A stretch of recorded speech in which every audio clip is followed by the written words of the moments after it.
So the assessment of educational technology, I think personally, is something that needs to be done ongoing. It needs to be done the first time you implement some kind of new ed tech. It needs to be, you need to look at it throughout the semester, throughout the course, however that may be.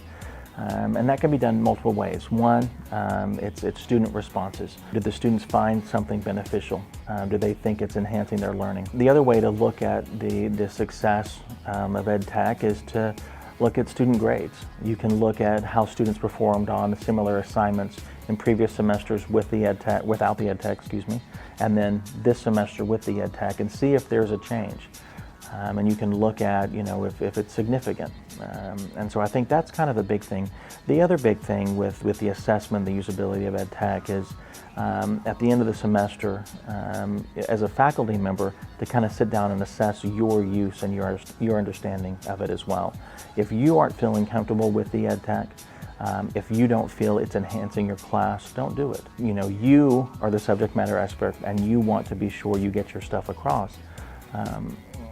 And if you're not comfortable using it, you're going to be more concerned about making sure the ed tech works than getting the lecture or things out to your student. I think that when you think about things like time management, for instance, in my online classes, I have students who are community college students. They are adult learners, they're mothers, caretakers, career changers.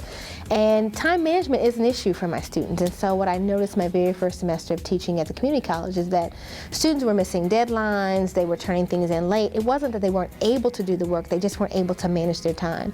So using educational technology, I use something called Remind, which is a text messaging feature that allows students to then be able to put in their text message information. I can go ahead and put in announcements. And what I found was if I text students the night before something is due, a paper is due, a quiz is due, I found the very next semester that my response rate in terms of submissions on assignments went up by 50%.